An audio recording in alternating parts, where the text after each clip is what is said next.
Well, hello everybody. Welcome to a little interview here. This is Billy Rainford. We have got the owner of Gopher Dunes track here, Derek Schuster. Derek, thanks for stepping away from your busy first day here. Yeah, thanks for doing this with me, Billy. Yeah, man. So we're here. We're at, by the way, this is brought to you by Scott Sports Canada and all the great people over there at Mika Sport Canada for everything they do for direct motocross. We thank them very much. But so we're here. We're at opening day 2023. So decided to come on out here, and while we're here, I want to take advantage and talk to someone. So much going on, so much to talk to you about. I mean, last season for one thing. I mean, your new rider. We got all kinds of stuff going on. But so let's talk. How was the turnout here? By the way, we're like I say, opening day. Oh, it's busy today. There's a ton of people here. We try to get the news out ahead of time by a couple days to let people know when we're opening, but I'm always trying to wait as long as I can to know that the weather's going to be good and what day I can be open for. So I think we got about 250 riders or so here today, so it's a great turnout. Nice. Now it sounds like we're a bit ahead of the rest of the country as well, because you hear things about out west. They're going to wait till next week maybe and give it a shot. The guys, Kevin Tyler up at Sandali, they've got a couple feet of snow still they're trying to get through. And yeah, this is actually a week later than the last couple of years. Okay. So the last few years we were able to catch the tail end of March break, but a little bit later this year with that last blast of winter here in March. All right. Well, okay. So, like I say, we're doing a little, not really a This Is Your Life, but we've got you here. We've got the time. There's, we're kind of at the shoulder season of our sport. People are just getting back right. Let's do a quick history here of the team and everything. I mean, everybody knows obviously you, the team, the GDR team here and everything. But when did that start? And I know we've got some pretty funny stories that happened when you got started. But when did that start, and why did you make the decision? I mean, there's obviously now a few tracks that have teams. How did that all come about for you, by the way? I guess you could say 2010 is when the team loosely got started in a way. And oh, it was loose. Yeah, I wouldn't necessarily say it was a team at that point in time. It was me more or less supporting some riders doing it, and it just kind of evolved into a team from there. And honestly, it wasn't necessarily my game plan from the start. It was just, you know, you start doing something and things kind of snowball from there, right? So we did the Suzuki thing for a couple years, and 2012 is when we made the switch with Gopher Dunes and with GDR, the team, to Honda. Right, because initially it was Nathan Blast, Topher Ingalls. Was that your first? Liam O'Farrell actually initially prior to okay. that. And then gotcha, right. The following season was Nathan and Topher, yeah. Okay, yeah, then you went to the Tyler Medallia. Yeah. Big number 11. Yep, so Tyler, and then Nathan actually came back the following year with Blake Savage. And those were kind of really when we were building the team and kind of like, I guess, starting to see the evolution of where we've gotten today. It was a big leap that following year after that, adding Colton to the fray and really like becoming a title contender. The Colton years. Yeah, you know, it was a run of 6 years with him, and we won 3 championships with him, came down to the wire for a 4th one, and we started having a lot of our success during that span with Colton, and he's obviously been a big part of our program. He's still a part of it now on the suspension chassis side of things, and honestly just like with up those stairs. Yeah, exactly. Everything he does on a race weekend too, right? So he's still at the races with the team.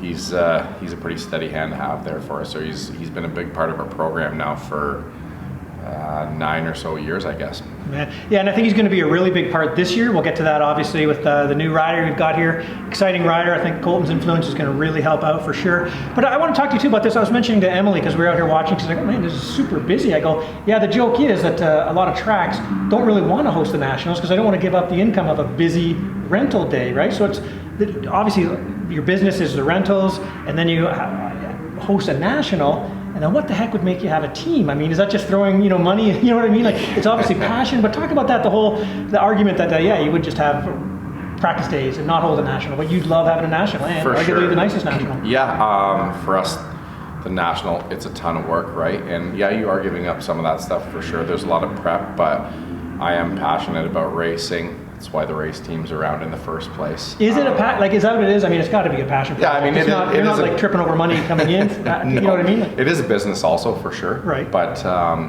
it's definitely something that takes up a lot of time and energy, and that's why I would say I'm passionate about it, because whether it's a business or not, if it's taking up a lot of your time and efforts and that kind of thing, you want to make sure it's something you really love. And racing and the competitiveness that it brings is something that I enjoy, and I think the guys around here enjoy all as well. Right, exactly. I think we were talking motocross here. I mean, that's an industry full of passionate people. Yeah, obviously, you wouldn't be doing it if you weren't still passionate about it. But you mentioned the Colton years. Now, like you said, that was he six? Would you say 6 years on the 4? 6 years. 6 years race for you. Some of the highest until the next chapter came in. But so when you had Colton, were you looking ahead at the next thing? Obviously, because you knew the time would come eventually. And now we go from the Colton years to the Dylan Wright years. I mean, you just came off the perfect season, never been done before. Yeah, I mean, you are always looking ahead a little bit, but when he did first join the team, I was hoping that we could have a long run, and I didn't know how long he planned to keep racing for at that period of time. And you know, I'm signing guys for a couple of years at a time. You don't know what's going to happen during those couple of years either, so you really do got to stay focused in the moment as well, and like making sure that things are as good as absolutely possible if you want a future with that guy as well. Mm-hmm. So it's really important that you develop a good relationship with the rider, and everybody's giving it their all. The rider, the staff, us, the sponsors. So there's a lot of work that goes into keeping around a rider long term. Now we've had a couple guys over the years that have been a part of the team for a long time. Right, it's tough too because you've managed to grab the fastest Canadian riders. I mean, that's always a tough thing for Canadian teams. You want to get the fastest guys if you can support a Canadian, which is everybody's goal, but there aren't that many to go around. So you've been lucky, and your program obviously has developed enough. Would you say the success of the Colton years has kept, for example, Honda, Fox, everybody involved in it, like seeing the progression? Then you go after that number one guy, obviously? Yeah, I think for sure that having success, it's going to keep people excited, whether it's sponsors and other good riders coming to the team and that kind of thing. But there's a lot of work to it too. Like, I know when Colton first signed with us, he'd come off of a few years of injuries. He hadn't won a championship in a few years, and we kind of felt like there was some rebuilding that needed to be done there. And for myself, that was good because the team was building at the time. Colton kind of had to rebuild himself a little bit and reinvent himself. It's funny to think that now because he ended up winning as many championships with us as he had previously. And at that point in time, a lot of people were wondering if he ever could get back to that championship level again. So I think it was a great fit for him at the time with us and where we were wanting to go with the team. And then that leads into Dylan now, right? Like, I know everybody's looking at him like he's racking up championships.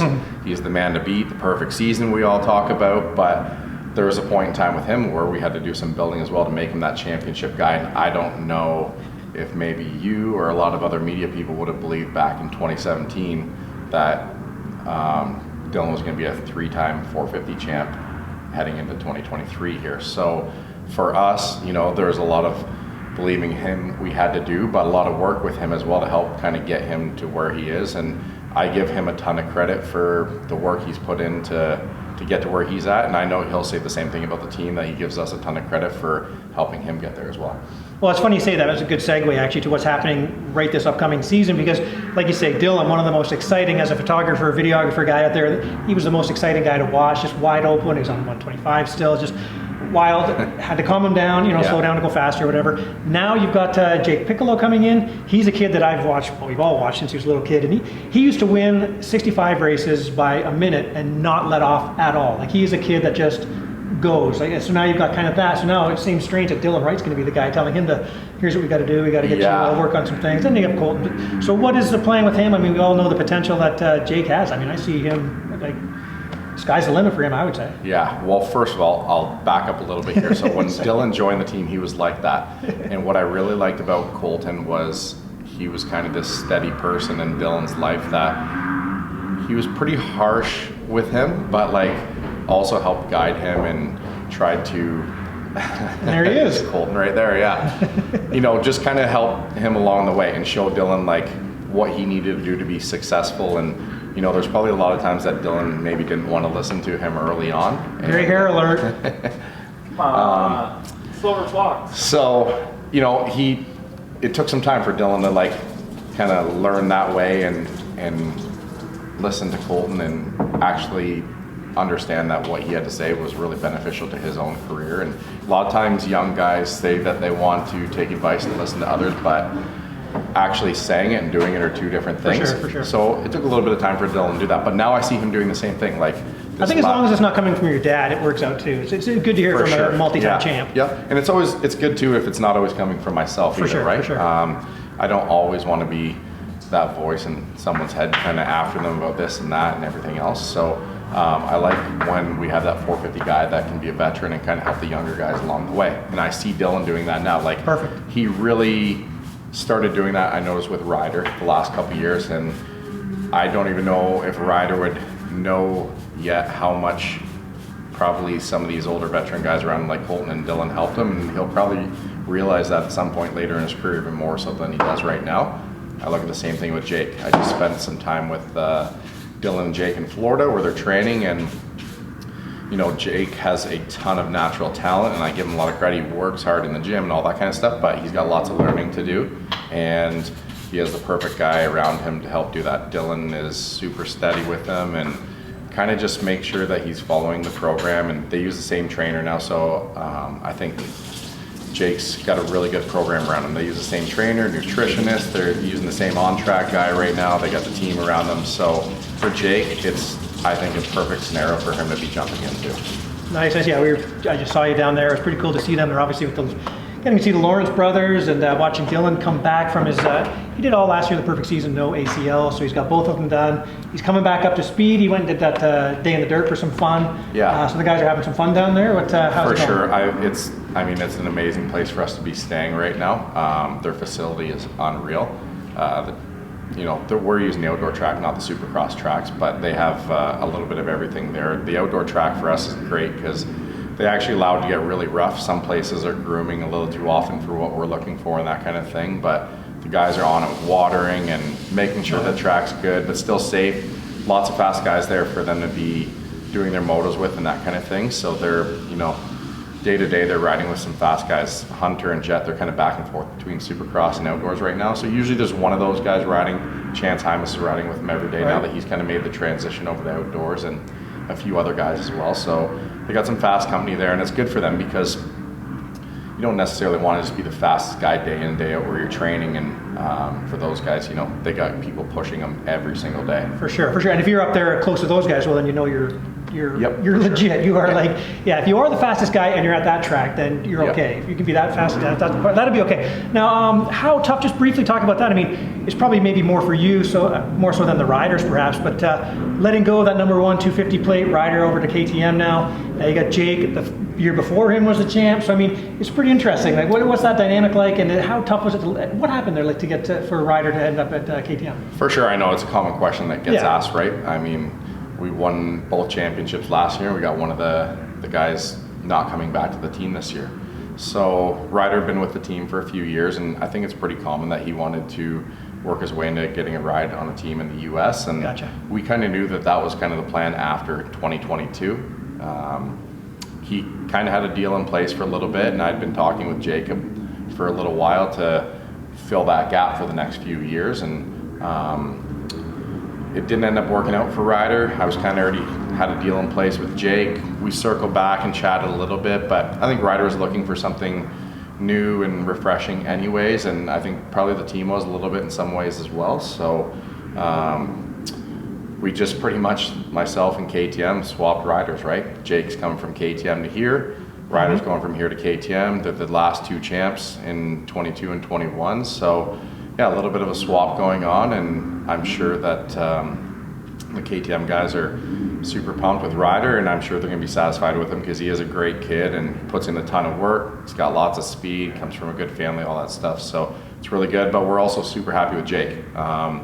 It's been great having him around. I love the way he fits in with the team. I like his work ethic. He's really mature too. Like, to even look at him, he just looks different now, right? He's obviously at that age where he changes. So he's looking like a grown up. He's looking really fit. He's looking ready to go. Yeah, he's an interesting person for sure. He comes across very quiet and maybe a little bit shy, maybe even slightly standoffish at times. But as you get to know him, he really opens up. So some days when I'm chatting with him, it almost catches me off guard how open he is about things once you get to know him. You kind of went through that with the 6-time. Absolutely. Same kind of thing, right? He comes across as pretty quiet. Yeah, you go through some personalities with riders for sure. There's some different ones, right? And Dylan, he's a big personality himself, right? In a completely different way than what Jake Colton would be. Right. Okay. Now, I got to ask you this, the classic question. I have to ask you, all these things we've just talked about. What, if you look back, the first thing on the top of your head, what is your proudest moment in all this?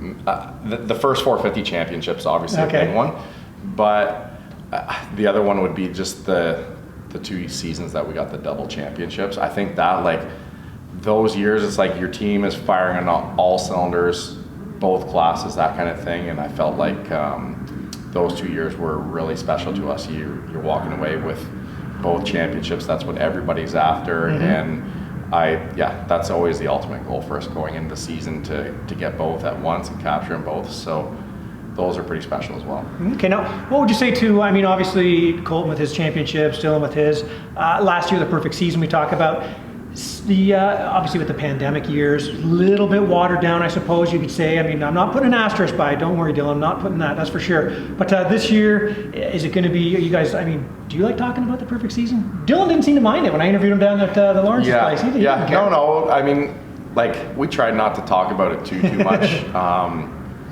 during the season last year. I will say this, now that the season's over though, like I feel a little bit bad for Dylan when we were in Deschambault, because he wrapped up the championship around early, and like at the end of the day, the perfect season did become a focus for us. As much as the championship should be the main focus, right. like I think everybody started thinking like, yeah, the championship, like we're doing that for sure, but like let's concentrate on making sure we get him this perfect season. So I felt like when it comes to the mechanics and myself and the other guys on the team, it was like we won that championship that day, but we still had work to do. Like we got to get through the final round, and everybody wanted to make sure that he got that perfect season. So looking back on it now, like we didn't really celebrate at that second last round. And Dylan says the same thing. He's like, that's funny. He's like, I won that race, but like I won the day, I won the championship that day, and it was like my focus was like get back to work during the off week. That's all anybody seemed to care about, right? It's so funny. that was pretty special for him, I know, to be able to do that. And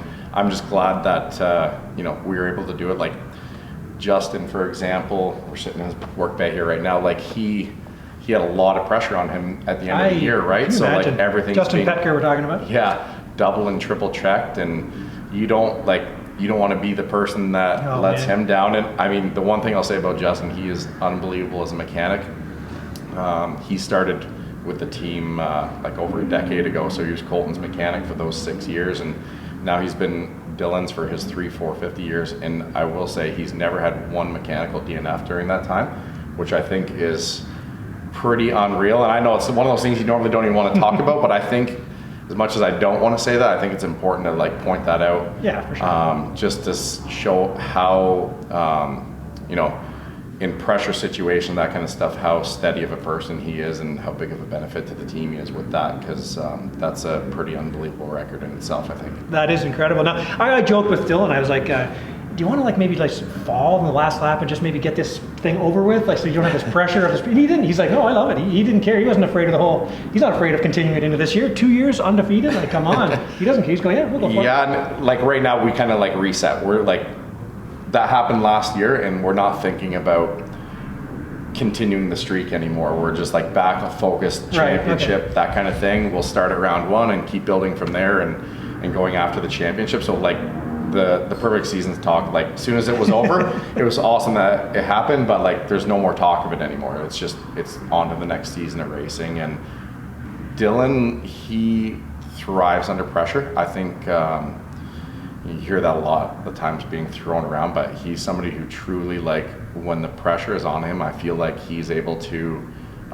just really excel. And that's something that I give him a ton of credit for, because I don't think, that for sure. Yeah, I don't think when he first joined the team that was the case for him. I felt like when you had pressure on him, you'd see a crash at a really bad time or throw away a race win here and there. And I give him so much credit for being able to not only like turn things around, but like just be so good in that situation, like somebody that can excel that much in a pressure situation. Those are rare people, man. I always tell stories about friends who, whatever, pressure times. He's become the man, you know what I mean? So once you become the man, it's like, you in your mind, you're like, no, I go to the front, that's where I belong. I'm at the front. Yeah. We're seeing that kind of thing play out in the States right now, where there's a bit of a battle going on, but we won't get into that. But yeah, it's interesting. He, like I say, he's become the man, and now we need, so with Jake, we got Jake moving in. I want to ask you this before we leave the Dylan talk too. But Dylan, MXGP, is there time in the schedule that maybe he can mess around with some things? I know he did some pretty cool trips last year. Yeah, for sure. I don't know if we'll hit any MXGPs this year. You'll see him do a few AMA Nationals for sure. Same with Jake. So these guys will be doing some international races for sure. We'll get to Italy. There is one GP that we've kind of like eyed up a little bit, but I would say that you can count on us doing the last few AMA rounds, and outside of that, everything's up in the air. We did look at doing some Supercross stuff with Jake, but ultimately, I've heard he looks great. Jeremy Martin complimented him on his Supercross skills and his aggression. Yeah, okay. Well, that's good to hear. Yeah. He's coming around on it for sure. We were only going to do it if we felt like super confident that he was good for like the 15-minute main. And I just felt that maybe he wasn't quite consistent enough for a full race, that we didn't want to see anything happen with him. He's new to the team, that kind of thing. So we had him signed up for a couple rounds and just decided to pull the pin on it and say, I thought we were going to see him in Daytona or something for one, I thought. But yeah, there's a couple of races we were looking at. Realistically, I think the best place for him to start would have been at a futures race. So we were eyeing up Arlington. Okay, yeah. And sure. We felt like if that went good, we'd move on to Daytona. But just getting the race bike there ahead of time and all that kind of stuff was moving a little bit slower than I wanted to. And I was looking for maybe a little bit more consistency out of his motos on the track, getting ready for him. So we just decided, you know what, like let's just put our focus back on outdoors and our initial task at hand here, and we'll revisit the Supercross stuff next winter. That being said, I feel like he got himself great 2 months of practice and experience. So I would think that next winter he can go back and start building on that further from where he left off this year. Nice. I think people watching this and listening to this are going to be pretty pumped to hear that they're on a team where you guys are happy to have him progress and do some of that stuff and move on to AMA Supercross too in the winters. Yeah, for sure. That's awesome. I think we've always been a team that likes going and doing other rounds. Like I've had Colton do some races before, and sometimes the tricky part is the injury stuff never works out for things. Right. So we've dealt with some stuff here, COVID and stuff like that have held us back from doing some, but I know 2 years in a row we were going to have Dylan do some 450 rounds. One of them actually was going to be on an American Honda bike. Didn't work out because he tore his ACL. So that was when. Oh, that's right. Yeah. I think that's going back to 2021. I don't even remember anymore, but he needs some Right, he was time going off. to, because Sexton was. Yeah, 2 years in a row he was going to do them where knee injuries held him back, and that's kind of like why we decided that this needs to be done this past winter. So that held him out of doing them this year as well. We just felt like his knees weren't good enough. He was getting married and all that kind of stuff. So I said, let's get them fixed, because we're just hanging on getting these races done by a thread, and we need we need your knees to be better where you can have a little bit longer season if you want to be doing these international events. I know Dylan wants to do them. Fans, of course, want to see him do them, but we need him to be healthy enough to do them and do them properly. So if all goes well, we'll be doing a bunch again this year with both guys. Awesome. Again, I think you're making a lot of people smile hearing that. That's cool to hear. Now, okay, so this upcoming season, the guys are down south. They'll be coming home soon. 450 season. Jess Pettis is back. He's going to be healthy. Is this going to be a tougher 450 season for you? Will we get some Americans coming up with the borders opening and stuff like that? And I think the 250 class is going to be a barn burner too. We got Bogle coming up, added to the top 4 guys that we've got that are already super fast. This season, what do you think?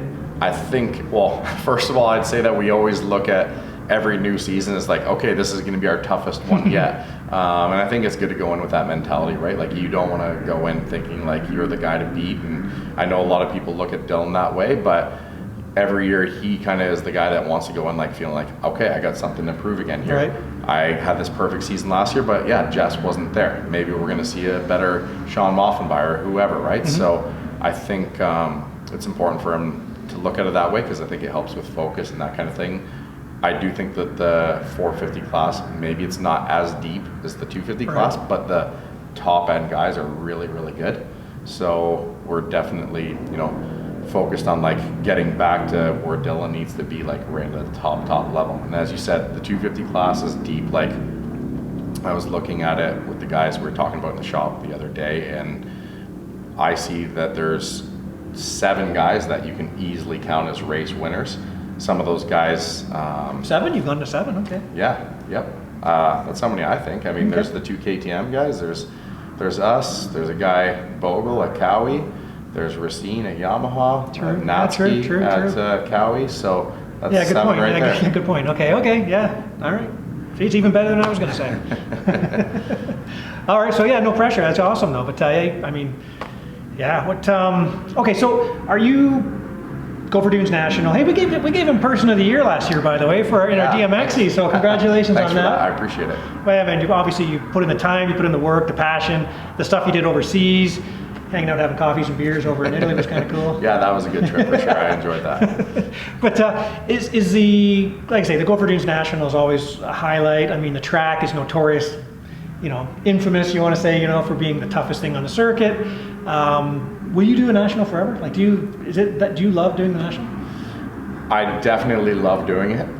Again, I said it's a ton of work, but yeah, I enjoy it for sure. We actually just got a new 2-year deal, so I know that we're doing them for the next couple of years again here for sure. So yeah, it's something we've been doing it since 2005. We've done it every year since then, and I don't see it going anywhere in the near future. I do think it's, I might be biased, but I do think it's one of the better events on the series. So I think can't argue that. I don't think. Yeah, for us and for the series, fans, riders, all that kind of stuff, I think it's really cool. I know that, it's definitely deemed as like a really tough event, and riders always talk about it. I think it's, it's a mix. It's the sand, the deep sand, how rough it gets. It's always hot and humid here in early July, so it's the time of year that it takes place, and I think that's why it's, kind of gets marked as this, extremely tough event to do.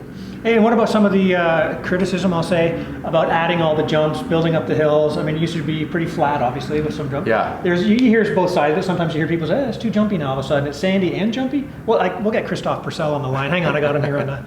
But no, what do you think of that kind of thing? Are you happy with where the track is? Yeah. What do you think? I mean, I feel like as time goes on and things evolve, dirt bikes evolve, riding styles evolve, tracks evolve. And I think, we're just trying to do what we can to stay with the times and what people are looking for. And it really is tough to try to make one track that is perfect for everybody. And that's why you see us making all these other changes here, right? Like, we have our beginner track and our Pee-wee track. We've added the GP track. We have the Supercross track that we, have had a couple events on and somewhere for people to practice. We have the track on the other side of the property now that we do some events.